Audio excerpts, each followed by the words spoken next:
Surgery లేకుండా sciatica, spondylitis, frozen shoulder కి కేవలం 45 నిమిషాలలో నొప్పి లేని అత్యాధునిక చికిత్స ప్రాణ పెయిన్ క్లినిక్. పెద్ద సినిమా అంటే ఎప్పుడు మొదలవుతుందో ఎప్పుడు పూర్తవుతుందో తెలీదు. రాజమౌళి మహేష్ ప్రాజెక్ట్ ఒక్కసారి సెట్స్ పైకి వచ్చిందో లేదో నాన్ స్టాప్ గా నడుస్తోంది. షూటింగ్ క్యాన్సిల్ అనుకున్న టైంకి జరగడం లేదన్న మాటలకు తావు లేకుండా ఈ పాన్ ఇంటర్నేషనల్ మూవీని పరిగెత్తిస్తున్నాడు జక్కన్న. ప్రెజెంట్ చిత్ర యూనిట్ ఎక్కడుందో చూసేద్దామా?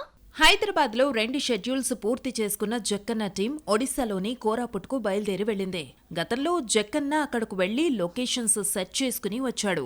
మహేష్, సుకుమార్ ఒడిశా వెళ్లిన విజువల్స్ నెట్లో చక్కర్లు కొడుతున్నాయి. మహేష్, సుకుమారన్ పై ఫారెస్ట్ సీన్స్ తీయనున్నాడు జక్కన్న. SSMB 29 కోసం జక్కన్న అల్యూమినియం ఫ్యాక్టరీలో పెద్ద సెట్ వేయించాడు.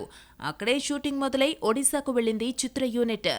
ఆ తర్వాత కెన్యా అడవుల్లో షూట్ ప్లాన్ చేశాడు. కొన్ని రోజులుగా ప్రియాంక చోప్రాపై సీన్స్ ఆల్రెడీ తెరకెక్కించగా ఈ కొత్త షెడ్యూల్లో ప్రియాంక లేదని తెలిసిందే.